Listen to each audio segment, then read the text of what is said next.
Servicio Exterior de España. English Language Service. Greetings from Madrid, and welcome to the broadcast. I'm Justin Cohn.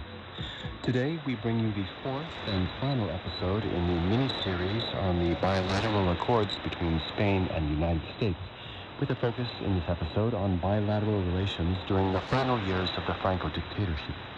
That will be after we take a quick look at the news.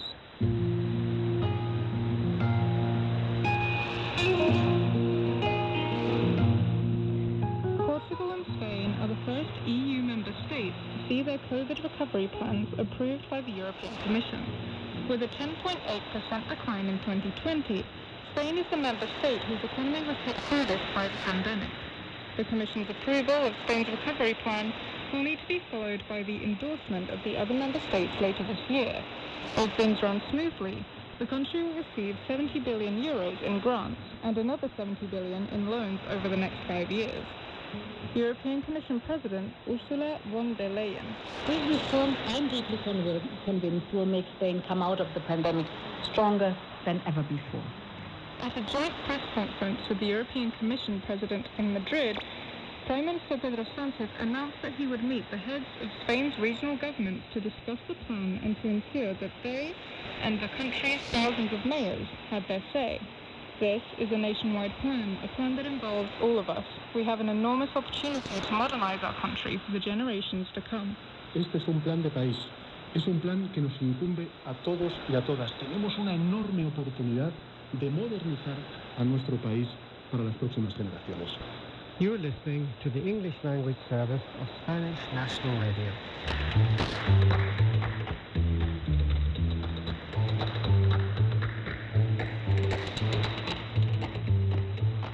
In 1969, Spanish dictator Francisco Franco had prepared for the country's future by appointing his successor, even though he would remain Spain's leader until his death in November 1975.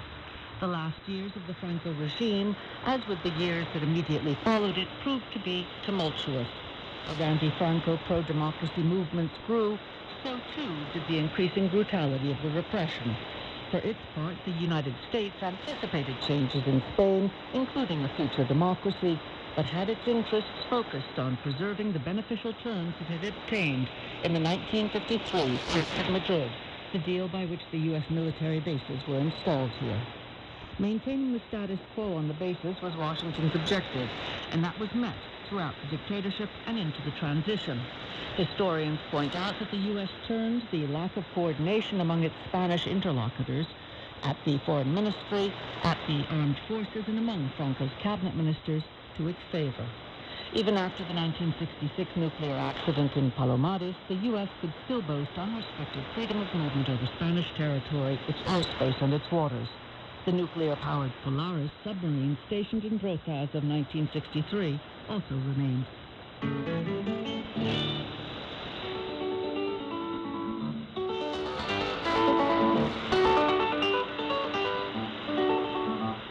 Although the United States had shown little interest in relations with Spain beyond the military accord for its bases here, Washington recognized the need for increased diplomatic contacts in view of Franco's age and declining health. In April 1969, Henry Kissinger, the national security advisor to President Nixon, sent a secret memorandum to the U.S. Secretary of State, the Secretary of Defense, and the Director of the Central Intelligence, the CIA, under the heading Spain, requesting a study of our policy options.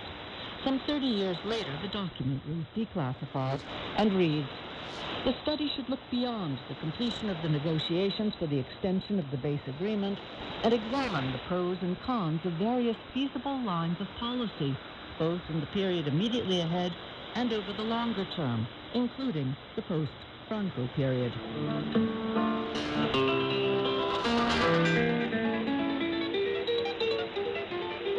And for that reason, I say, as I begin my visit to Spain, Viva la amistad España-Americana.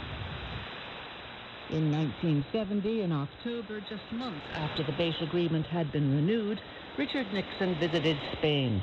He was the first U.S. president to do so since Eisenhower in 1959. The Spanish national radio announcer reported his arrival and drive through Madrid with the flourish then characteristic of the dictatorship. El simbolismo de esta llegada, el simbolismo del abrazo, del saludo de los dos jefes de Estado. The symbolism of this arrival, the symbolism of this embrace and greeting of these two heads of state upon whom peace in the world converges. Spain knows a lot about this peace, enjoying it more than 31 years, totally and happily. Together with us now, the man who is also a bastion of this world peace, who foresees it, the work of these two heads of state on this splendid Spanish morning have won the approval of the Spanish people, who know a lot about the spiritual values of these men, these champions of peace and security in the world, Franco and Nixon, Nixon and Franco together, and with them the heart of each one of us. Paladines de la paz, de la seguridad del mundo. Franco y Nixon, Nixon y Franco juntos, y con ellos el corazón de cada uno de nosotros.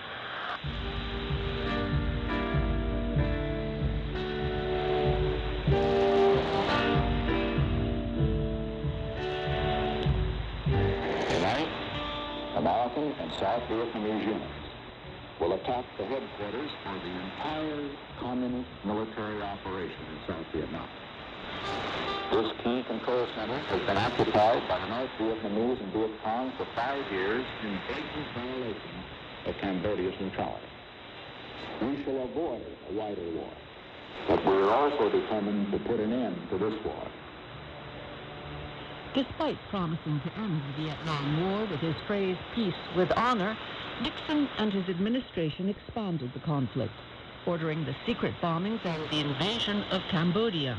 The CIA-led military campaign in neighboring Laos also extended the destruction of that country. By this time, the American press was exposing the war crimes committed by the U.S. The public became aware of the My Lai massacre in 1969. It was not the only crime American troops committed against Vietnamese civilians, but it was the single worst-known case.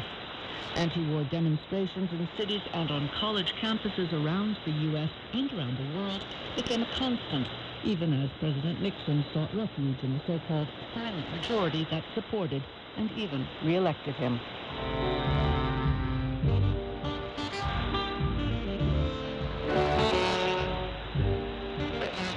War is now in Laos, Cambodia, it's all over Asia. So a lot of local bushes say I want the Vietnam War to end. We want to get America out of all of Asia, all of Latin America, all of Africa, all of that. Ready to get up in every city, off this campus. On May 4th, 1970, just days after Nixon's announced invasion of Cambodia, students at Kent State University in Ohio were protesting against the war when National Guard troops fired on the unarmed crowd. 4 students were killed and another 9 were injured.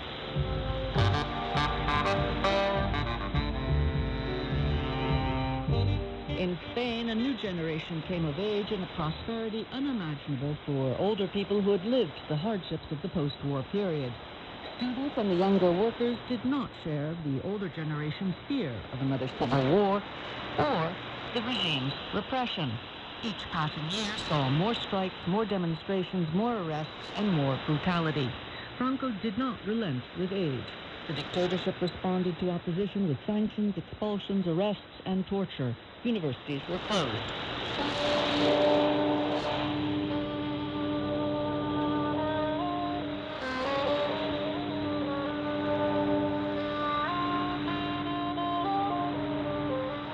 On the evening of January 18th, 1969,